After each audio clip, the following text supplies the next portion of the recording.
ও বান্দারা, যারা মা হারাইছে এরা বুঝে মায়ের কি পরিমাণ দাম। ময়দান থেকে বাড়ি যাওয়ার পরে যখন মা দুনিয়ায় নাই, বাড়ি যাওয়ার পরে মাকে যখন পায় না, তখন স্ত্রীরে বার ডাক দেয়। এরপরেও দেখবেন দরওয়াজা খুলতে কি পরিমাণ দেরি হয়। অথচ ছোটবেলায় যখন মা দুনিয়াতে বেঁচে ছিল, একটু ওয়াজ মাহফিল শুনে শুনে যখন বাড়ি যাইতো, ওই মায়ের কাছে যাইয়া ওই দরওয়াজায় করা নাড়তো। একবার যদি ডাকতো, মা তোমার ছেলে বয়ান শুনে তোমার মানিক তোমার দরওয়াজায় হাজির হয়েছে, ও মা তুমি দরওয়াজাটা খুলে দাও। একটা বার বলতে দেরি, মা সাথে সাথে ঘুম থেকে জেগে যায়, দরওয়াজাটা খুলে খুলে এরপরে মা তারে বুকে নিয়ে নিয়ে ঘুমাইতে যায়। ওদিনও এক বক্তার সাথে আমার মোলাকাত হয়ে গেল, কথাবার্তা বলে। উনি বলতে লাগলো, জুনায়েদ ভাই, মা আমারে এত পরিমাণ মোহাব্বত করে, এত পরিমাণ ভালোবাসে, মায়ের দোয়া নিয়ে এত পরিমাণ বক্তা আমি হয়েছি। আজকে আমার বউ আছে, আমার সন্তানেরা আছে, আমার বাসায় আমার একটা বৃদ্ধা মা দুনিয়াতে বেঁচে আছে। আমি মায়ের কাছ থেকে দোয়া নিয়ে নিয়ে বের হয়ে যাই। আবার আমি মার কাছে যাই, প্রথমে মোলাকাত করি। আমার বউ ঘুমায়, আমার সন্তানেরা পর্যন্ত ঘুমায়, কিন্তু আমার জনম দুঃখিনী মা, ওই মাটা ঘুমায় না। আমি বাড়ি যাওয়ার পরে প্রথমে যখন মারে ডাক দেই, আমার বউ উঠে না, আমার সন্তানেরা উঠে না। আমার মা সঙ্গে সঙ্গে আমায় ডেকে বলে, ও সন্তান আয়, তুই যতই বাইরে থাকো, আমি মা যতই চেষ্টা করি, একটা সেকেন্ড আমার চোখে ঘুম আসে না। মায়েরা কি পরিমাণ দামি জানো ভুলার মুসলমানেরা? ওই মায়েরা এত পরিমাণ দামি, তোমার জন্য কষ্ট করেছে, দুনিয়ার কেউ করে নাই। সন্তান হইয়া যখন মা হারাইবা, তখন বুঝবা মায়ের কি পরিমাণ দাম। ছোট্ট বাচ্চাটা মায়ের কথা চিন্তা করে করে চোখের পানি ধরে রাখতে পারে না। পাগড়ি মাথায় দেওয়ার পরেও এরপরেও চোখে মুখের মধ্যে কোনো হাসিও নাই। ওই ছোট ছেলেটা আমায় আবদার করে, হুজুর বয়ান যখন আপনি শেষ করবেন, বয়ান শেষ করার পরে হুজুর আপনি যাবেন আমার মায়ের মাকবারার সামনে দাঁড়াবেন, ওই মায়ের জন্য একটু দোয়া দিবেন, আমিও আপনার সাথে আমিন আমিন বলবো। 12 বছর হয় নাই, ছোট্ট বাচ্চা মায়ের ব্যাপারে দোয়া করার জন্য, ওই মাকবারায় যাওয়ার জন্য আমাকে উপদেশ দেয়, আমাকে আমার কাছ থেকে অনুমতি নেয়, আমাকে আদেশ করার মতো বলে, হুজুর গো, বয়ানের শেষে একটু মাকবারায় যাবেন, আর গিয়া মায়ের জন্য একটু দোয়া করে দিবেন। বয়ান শেষ হয়ে গেল, ওরে নিয়ে নিয়ে আমি মাকবারায় রওনা হয়ে গেলাম। ওই কবরের পাশে দাঁড়াইয়া সূরা ফাতিহা ইখলাস তিলাওয়াত করলাম। আমি বললাম, দুনিয়াতে কত মাকবারার সামনে দাঁড়াইয়া আমি মুনাজাত দিয়েছি, আজকে মুনাজাত আমি দিব না, এখানে মুনাজাত দিবে এই যে মা দুনিয়া থেকে বিদায় নিয়ে চলে গেল। ওই মায়ের ছেলেটা সদ্য হাফেজে কোরআন হইয়া এখনো মাথা থেকে পাগড়িটা পর্যন্ত খুলে নাই। ওই ছেলেটা তার মায়ের জন্য মাকবারার পাশে দাঁড়াইয়া মায়ের জন্য দোয়া করবে। সঙ্গে সঙ্গে দুইটা হাত বাড়াইয়া ডাক দে, হে মালিক, আমি হাফেজে কোরআন হয়েছি, আমি আমার মায়ের আদরটা দুনিয়াতে পাই নাই গো আল্লাহ। এতগুলা মানুষ নিয়া নিয়া নিয়া মাকবারার সামনে দাঁড়াইয়া আমার মায়ের জন্য আমি দোয়া করি, আল্লাহ রব্বির হামহুমা কামা রব্বায়ানি সগীরা। ওই মায়ের জন্য ওই মাকবারার সামনে গিয়া দাঁড়াইয়া যখন বারবার রব্বির হামহুমা কামা রব্বায়ানি সগীরা, যার ভিতরে বিন্দু মাত্র পরিমাণ লাহানে জলি নাই, যার ভিতরে বিন্দু মাত্র পরিমাণ লাহানে খফি নাই, ওই মায়ের মাকবারার সামনে ছোট্ট বাচ্চাটা সন্তান হইয়া মায়ের জন্য দোয়া করে, ও আল্লাহ, আমার মায়ের যত গুনাহ সব গুনাহগুলোকে তুমি ক্ষমা করে দাও। এই মুহূর্তে আমার মায়ের মাকবারাটা তুমি জান্নাতের বাগান বানাইয়া দাও। ও বুলার মুসলমানেরা, ওই সময় আমার মনে হয়েছে কি জানোনি, ওই মা যদিও অপরাধী হয়ে থাকে, যদিও গুনাহগার হয়ে থাকে, আমার মাওলার কাছে যদিও অনেক পরিমাণ গুনাহ করনে বলি বান্দি হয়ে থাকে, ওই সন্তানের দোয়া আমার মাওলা ফেরত দিতে পারে না। যেই পরিমাণ দরদ নিয়া ওই মায়ের মাকবারার সামনে দাঁড়াইয়া ওই মায়ের জন্য যে দোয়া করেছে, হে মালিক তুমি মায়ের কবরটা জান্নাতের বাগান বানায়া দাও, আমার মনে হয়েছে আল্লাহ পাক ওই মুহূর্তের মাঝে তার মায়ের কবর জান্নাতের বাগান বানায়া দিয়েছে। আতিনা ফি দারে দুনিয়া না হাসান, আতিনা ফি দারে উকবা না হাসান, ইয়া গিয়াসাল মুস্তাগীসি নাহদিনা লফদি খারা বিল উলুমে ওয়াল গিনা, হর গোরি দে নেকো তু তৈয়ার হায়, ঝুনা মাঙ্গে উস তু বেজারো হায়। ওই মায়েরা এত পরিমাণ কষ্ট করে, কম করে না বেশি করে?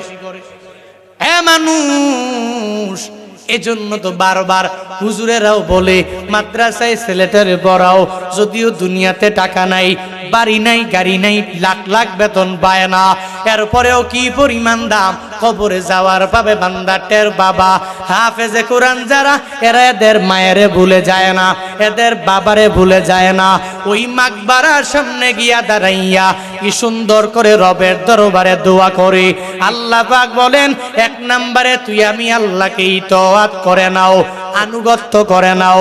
আল্লাহকে দেখা যায় না, ছুঁয়া যায় না, ধরতেও পারি নাই, তো যে আল্লাহকে দেখি নাই, আল্লাহর কোরআনটাকে ফলো করা লাগবে, আনুগত্য করা লাগবে, ইত্তিবা করা লাগবে।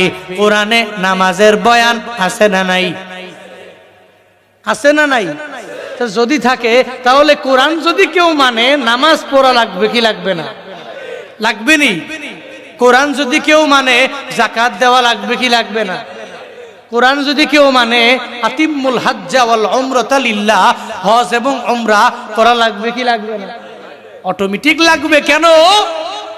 আল্লাহর কোরআন যদি কেউ মানতে চায়, তাহলে কোরআন মানতে গেলে কোরআন অনুযায়ী তার জিন্দেগিটা গঠন করা লাগবে। আল্লাহ কয়, আমি আল্লাহকে ইতাআত করো, আমি আল্লাহকে আনুগত্য করো।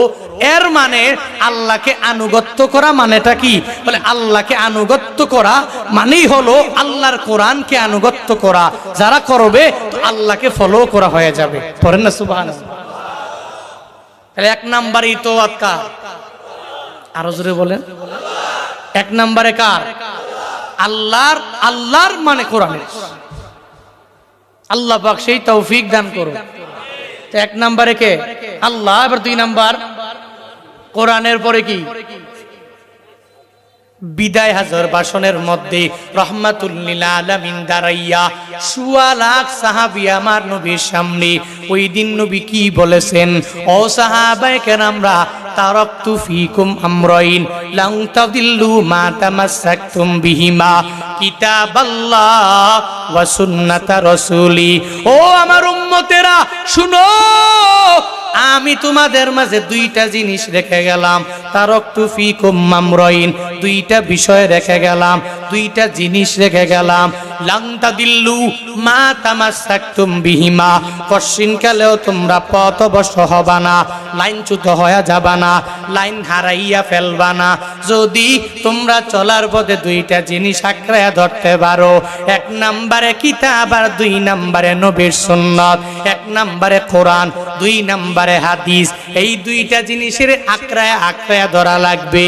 ও ভুলার মুসলমানেরা, ও লালমোহনের মুসলমানেরা, আল্লাহ পাক এজন্যই তো কোরআনের মধ্যে জানায়া দেয়, এক নম্বরে আমি আল্লাহর ইতাআত তুমি করে নাও, দুই নম্বরে নবীরে আনুগত্য করে নাও, নবীর ইতাআত করে নাও, নবীরে ভালোবেসে নাও, নবীর সুন্নতের উপরে আমল করে নাও। নবীর ভালোবাসা কেমনে হয়ে যাবে? মান আহাব্বা সুন্নতি ফাকাদ আহাব্বানি ওয়া মান আহাব্বানি কানা মাই ফিল জান্নাহ।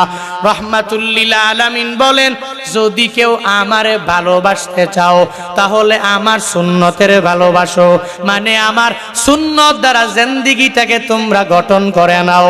আর আমার সুন্নত যারা মানবে আমি আল্লাহ এদেরকে মায়া করে আমার আল্লাহ নবীর সাথে আর তার সাথে একসাথে জান্নাতে ঢুকাইয়া দিবে।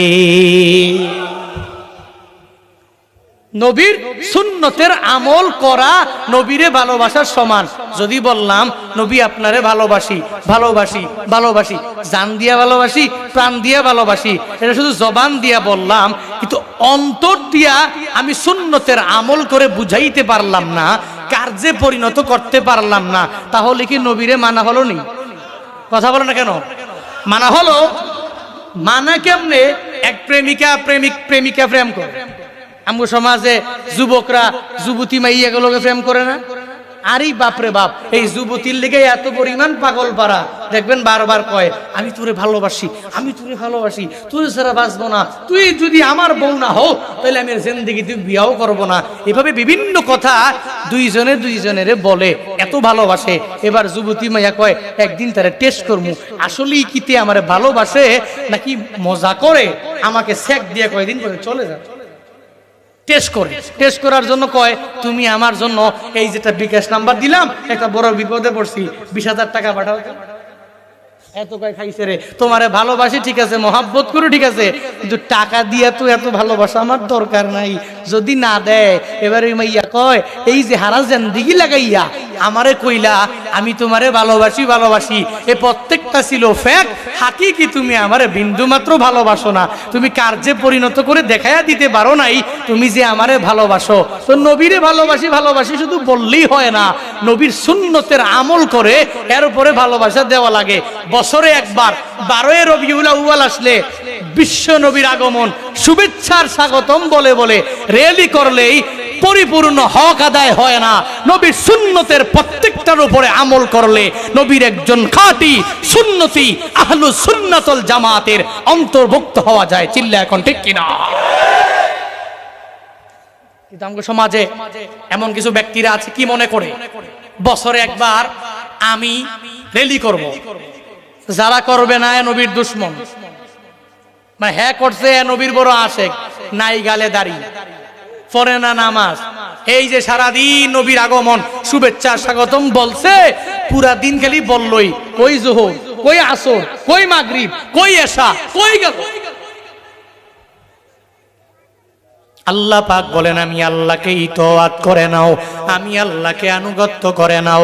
2 নাম্বার আল্লাহর পরে নবীর আনুগত্য করো, নবীরে মহাব্বত করো, আমার নবীরে ভালোবাসো। কি পরিমাণ ভালোবাসা লাগবে সাহাবায়ে কেরামের মানদণ্ড বানাও। কেমন মানদণ্ড বানাইবা? এরা এদের জিন্দেগি দিয়া দিল, এরপরেও নবীর প্রেমে বড় প্রেমিক হয়ে গেল, এরপরেও কি পরিমাণ ভালোবাসলো। রাহমাতুল লিল আলামিনের একজন মুয়াজ্জিন ছিল কালো, যেই মুয়াজ্জিনের নাম কি মনে আসেনি নাম? ওই বেলাল মসজিদে নববীর মুয়াজ্জিন। মসজিদে নববীতে প্রত্যেক বেলা বেলা বেলাল আযান দিয়া দেয়, নবীর পক্ষ থেকে বেলাল নির্বাচিত হয়ে গেল। যদিও কালো, এরপরে অনেক পরিমাণ দামি। প্রতিদিন বেলাল ওই মসজিদে নববীর মিনারায় দাঁড়াইয়া সবাইরে ডাক দেয়, ও সাহাবীরা নামাজের দিকে দৌড়াইয়ায়, ও সাহাবীরা তোমরা কল্যাণের দিকে দৌড়াইয়া আসো। বারবার ডাকে। একদিন নবীজির অনুমতি পাইয়া ওই ফজরের আযানের সময় হঠাৎ করে সাউন্ড দিয়া দিল, হাইয়া আলাল জিহাদ। মুয়াজ্জিনের আযান দেয়, হাইয়া আলাস সালাহ, নামাজের দিকে আসো। এরপরে আযানে বলে হাইয়া আলাল ফালাহ, যদি নামাজের দিকে আসো তাহলে তোমাদের অনেক ফায়দা হবে, তোমরা সফল হয়ে যেতে পারবা, তোমরা সফল কাম হয়ে যাবা।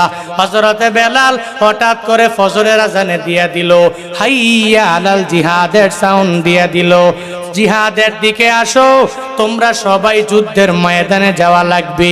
কার কার তরবারি আছে তরবারি নিয়া চলে আসো।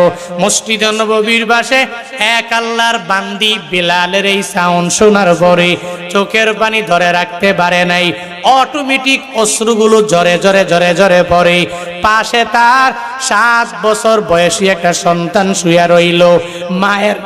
মায়ের চোখের পানির কান্না, ওই কান্নার 2 ফোঁটা চোখের পানি বাচ্চার উপরে গড়ায়া গড়ায়া পড়লো। পড়ার পরে বাচ্চা ঘুম থেকে লাফ দিয়া যখন জেগে যায়, তাকাইয়া দেখে মা চোখের পানি ফালায়া ফালায়া কান্না করে। সন্তান ছোট, যদি দেখে মা চোখ দিয়া পানি পড়ে তাহলে কশিন কালেও নিজেরে ধরে রাখতে পারে না। চাচা আবু তালেব যতই যতই যতই যতই নবী বলে এরপরেও তো মানতে রাজি না। আল্লাহ পাক জিব্রাইল পাঠাইয়া জানায়া দিলেন, ও জিব্রাইল দৌড়াও, আমার নবীর কাছে গিয়া জানাইয়া দাও, নবীকে বলে দাও, ওই নবীকে বলো ইন্নাকা লা তাহদি মান আহবাবতা ওয়ালাকিন্নাল্লাহা ইয়াহদি মান ইয়াশা। জানাইয়া দাও আমার আল্লাহ যারা হিদায়াত দেয় এমনিতেই দিয়া দেয়। নবীকে আপনার চাচা আপনার বড় মহাব্বতের হতে পারে, কিন্তু হিদায়াত যদি কপালে না থাকে এরপরও এরে ধরবে না। এর এক কান দিয়া ঢুকবে আর এক কান দিয়া বের হয়ে যাবে। ও ভোলা এলাকার মুসলমানেরা, ও লালমোহনের মুসলমানেরা, আজকে বাড়িতে যাওয়ার আগে একটু তাওবা করে করে করে করে চিন্তা করে করে একটু বাসায় যাইয়া বালিশের সঙ্গে মাথাটা লাগাইয়া একটু চিন্তা করা লাগবে। হুজুরেরা যে এই বারবার এত কথা বলে আমি মানতে হবে, মানা আমার লাগবে। আমি নামাজ পড়বো, আজকে থেকে আমি রোজাগুলো রাখবো। আমি বিড়ি সিগারেট আর খাইছি খাবো না, আমি গাঞ্জা টানছি আর টানবো না, আমি ইয়াবা সেবন করছি আর সেবন করব না। আমি আমার জিন্দেগিতে মাদক দ্রব্য অনেক পরিমাণে ক্রয় করেছি, বিজনেস করেছি, আমি অনেক মদ খেয়েছি, আমি আজ থেকে খাবো না। আমি অন্যায় করব না, সুদি লেনদেন করব না, আমি ঘুষের ধারে কাছেও যাব না, মানুষের উপর জুলুম করব না, ওই মানুষের উপরে আমি বিন্দু মাত্র নির্যাতন করব না। কেমনে করবেন? বলে হুজুর চেষ্টা করি আর পরেও পারি না। বালিশের সঙ্গে মাথাটা লাগাইয়া একটু চিন্তা ভাবনা করবেন, দেখবেন অটোমেটিক আপনার ভিতরে রবের ভয় চলে আসবে। এই যে আপনার আগের দাদার দাদা যে দুনিয়া থেকে চলে গেল, এখানে এমন কেউ নাই তার দাদার দাদার দাদার নাম বলতে পারবে, একজনও পাওয়া যাবে না। তার দাদার দাদার দাদার কবরটা কোথায় হয়ে গেল ওই কবরের ব্যাপারেও কারো ধারণাও নাই, তার নামটা পর্যন্ত অনেক বান্দাগুলো জানে না। হে বান্দারা, একটু যদি চিন্তা করে না, আমিও তো মারা যাব, তুমিও মারা যাবা, সবাই মারা যাবে। মারা যাওয়ার আজ থেকে 300 বছর পরে আমার কবরটা কোথায় কেউ জানবে না, আমার নামটা পর্যন্ত অনেকে ভুলে যাবে। কিন্তু এদের জন্য আমি ভোলা লালমোহনে জায়গা কিনে রাখলাম, এদের জন্য আমি দোকান দিয়া গেলাম, এদের জন্য বাড়ি করে গেলাম, এদের জন্য গাড়ি করে গেলাম। কার জন্য করলাম? এরাই তো আমার নামটাও মনে রাখবে না, আমার বাড়ি রাখাবে, আমার দোকানে রাখাবে, আমার সব টাকা পয়সা গুলো এরা নিজেরাই ভোগ করবে, কিন্তু এরা আমার নামও মনে রাখবে না। আমার মাকবারার পাশে গিয়া দাঁড়াইয়া আমার জন্য একটু চোখের পানি ফালাইয়া দোয়াও করবে না। ও বান্দারা, এই চিন্তা নিয়ে যদি চলেন তাহলে সুদি কারবার হবে না, মানুষের উপর জুলুম করতে পারবেন না, নির্যাতন করতে পারবেন না। আজকে মরলে কালকে আমার 2 দিন হয়ে যাবে, এই চিন্তা নিয়ে আগাও, ওই কবরের চিন্তা নিয়ে আগাও। আজকের এই মাহফিল থেকে 1 নম্বরে রবের ইতাআত করব, আর 2 নম্বরে রহমাতুল্লিল আলামিনের সুন্নতের উপরে চলার পথে আমল করার জন্য চেষ্টা করব। কারা কারা পারবেন 2টা হাত তুইলা মালিকের দেখায়া দেন। হে দয়ার মালিক, কুদরতের নজর দিয়া তুমি তাকায়া দেখো আল্লাহ, এই ভোলা লালমোহনের মানুষেরা আমি গুনাহগারের বয়ান শোনার পরে এরা 2টা হাত বাড়াইছে। আল্লাহ, সবাইরে তোমার ফলোয়ার বানায়া দাও, তোমার কোরআনের ফলোয়ার বানায়া দাও আল্লাহ। নাস্তিকতা নিপাত যাক, দিন ইসলাম জিন্দাবাদ, নাস্তিকতা নিপাত যাক, দিন ইসলাম জিন্দাবাদ। কোটি প্রাণে একই আওয়াজ, কুদাদ্দুহি ছাড় পাবে না, এই বাংলা এটাই হবে না। মুসলমানরা জেগেছে জোর কদমে সামনে চলো, বজ্র কণ্ঠে আওয়াজ তুলো, সবাই মিলে একই তালে দাও না স্লোগান, লিল্লাহে তাকবীর, নারায়ে তাকবীর, দিন ইসলাম, দিন ইসলাম, জিন্দাবাদ, জিন্দাবাদ। ইসলামেরই জন্য দেশের হয়েছে জন্ম, ইসলামের বিরুদ্ধে গেলে দেশ হবে ভিন্ন। ইসলামেরই জন্য দেশের হয়েছে জন্ম, ইসলামের বিরুদ্ধে গেলে দেশ হবে ভিন্ন। ইসলামের বিরুদ্ধে যারা নিয়েছে অবস্থান, এই বাংলায় ঠাঁই হবে না, যাও হিন্দুস্তান। জোর কদমে সামনে চলো, বজ্র কণ্ঠে আওয়াজ তুলো, সবাই মিলে একই তালে দাও না স্লোগান, লিল্লাহে তাকবীর, নারায়ে তাকবীর, দিন ইসলাম, দিন ইসলাম, জিন্দাবাদ, জিন্দাবাদ। মুসলমানের এই দেশেতে নাস্তিকদের ঠাঁই নাই, নাস্তিকদের পক্ষে যারা এদের কোনো রক্ষা নাই। মুসলমানের এই দেশেতে নাস্তিকদের ঠাঁই নাই, নাস্তিকদের পক্ষে যারা এদের কোনো রক্ষা নাই। এই দেশেতে থাকতে হলে কোরআন মানতে হবে, কোরআন না মানবে যারা বিতাড়িত হবে। জোর কদমে সামনে চলো, বজ্র কণ্ঠে আওয়াজ তুলো, সবাই মিলে একই তালে দাও না স্লোগান, লিল্লাহে তাকবীর, নারায়ে তাকবীর, দিন ইসলাম, দিন ইসলাম, জিন্দাবাদ, জিন্দাবাদ। আল কোরআনের আলো, আল হাদিসের আলো, ফিলিস্তিনি মুসলমান দাও। ওই সাহাবায়ে কেরামেরা একটা বিপদে পড়েছে, এই কোরআনের আয়াতটা এদের পয়রা শোনায়া দাও, সমাধান হয়ে যাবে। ব্যক্তিগত জীবনে একটা বিপদে পড়লে কোরআনটারে ফলো করে নাও, সামাজিক জীবনে বিপদে পড়লে কোরআনটাকে ফলো করে নাও, পারিবারিক জীবনে বিপদে পড়লে এই কোরআনটাকে ফলো করে নাও। এ বান্দারা, যখন মাতবুরি করতে যাও, আমার আল্লাহর কোরআনটাকে ফলো করো। এই কোরআনটাকে যদি ফলো করার মতো ফলো করতে পারো, তাহলে কি পরিমাণ ফায়দা।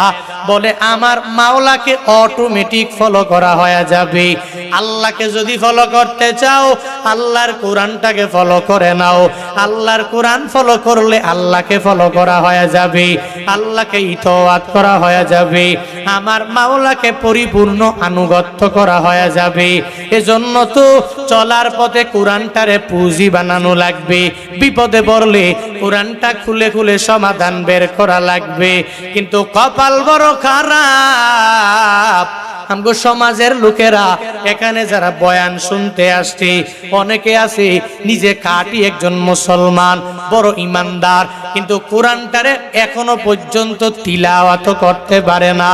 আবার অনেকে পারে, সূরা ফাতিহার মধ্যে ভুলের অভাব নাই, ইখলাসে ভুলের অভাব নাই, সূরা নাসে ভুলের অভাব নাই, সূরা ফালাকে ভুলের অভাব নাই। কোরআন পড়ে লাহানে জলি আর লাহানে খফিতে ভরা। ও বান্দারা, এজন্য তো কোরআন দ্বারা ফলো করতে যাইলে, কোরআন দিয়া নিজের জিন্দেগি গঠন করতে যাইলে আল্লাহর কোরআনটাকে পড়ে নাও। এই কোরআন দ্বারা নিজের জিন্দেগিটা গঠন করে নাও।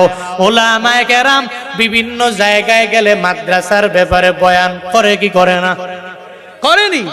কোরআনের ব্যাপারে বয়ান করে, হাদিসের ব্যাপারে বয়ান করে, মাদ্রাসার ফায়দার ব্যাপারে বয়ান করে। তুলাবায়ে ইলমের দিন যারা, এদের কি পরিমাণ ফজিলত, এই ব্যাপারে উলামায়ে কেরামগণ কি পরিমাণ বয়ান করে। বারবার বারবার পায়ে ধরে বলে, মাদ্রাসায় ছেলেটারে দাও, তোমার ফায়দা হয়ে যাবে, মাদ্রাসায় ছেলেরে দাও, তোমার অনেক পরিমাণ উপকার হয়ে যাবে। আমি প্রায় জায়গায় গেলে ইন্সপায়ার করার জন্য একটা ঘটনা বলি। গত বছর আমার এক প্রোগ্রাম ছিল কুড়িগ্রাম জেলা, কুড়িগ্রামের নাগেশ্বরী উপজেলা। অনেকে চিনে, অনেকে চিনে না। ওই জায়গায় বয়ানে যাওয়ার পরে প্রথম বক্তার বয়ানে আমাকে দিয়ে দিবে, ওই জায়গায় আমি বয়ান করব। সব বক্তারা বয়ান শেষ করে দিল, পাগড়ি মাথায় দিয়ে দিব। আজকেও এই জায়গায় হুফাজে কুরআনদের মাথার মধ্যে পাগড়ি দেওয়া হলো। এদের সিনার মধ্যে আল্লাহ 30 পারা কোরআনটারে কত সুন্দর করে ঢুকায়া দিলেন। এরা বড় দামি, এরা আসমানের নিচে জমিনের উপরে বড় সম্মানী। অবুলা এলাকার মুসলমানেরা মনোযোগের কান লাগায়া শুনো, নিজের ছেলেরে একজন হাফেজ বানাইলে কি পরিমাণ দাম। নিজের একটা ছেলেরে হাফেজ বানাইলে দুনিয়াবি লাইনে যদিও কোনো ফায়দা নাই, আখিরাতের লাইনে ফায়দার কোনো অভাব নাই। কবরের জীবনে গেলে ওই জায়গায় ফায়দার কোনো শেষ নাই। ওই মাদ্রাসার প্রোগ্রামে আমি বয়ান শুরু করার আগে সভাপতি সাহেব মাদ্রাসার ব্যাপারে বিভিন্ন বক্তব্য দেওয়ার পরে হঠাৎ করে চোখ দিয়া বেবে টপ টপ করে পানি পড়ে। আমি বললাম, সভাপতি সাহেব চোখের পানি ফালাইয়া কান্না করার কারণ কি? উনি বলে, হুজুর একটু পরে আপনার হাতে 6 জন হাফেজে কোরআন, এরা মাথার মধ্যে পাগড়ি নিয়ে নিয়ার পরে বাসায় যাবে। এদের মাঝে একটা ছেলে আছে, যেই ছেলের মাটা দুনিয়ায় নাই। আপনি তার মাথায় হাত বুলাইয়া ওই ছেলের জন্য একটু সুন্দর করে দোয়া করে দিবেন, কারণ এই জগতেই ওই ছেলেটা দুনিয়াতে আসার পরে মা কি জিনিস, ওই মায়ের আদর নিয়া নিয়া নিয়া সুন্দর করে চলতে পারে নাই। হুজুর আপনি যখন মাথায় পাগড়ি দিয়া দিবেন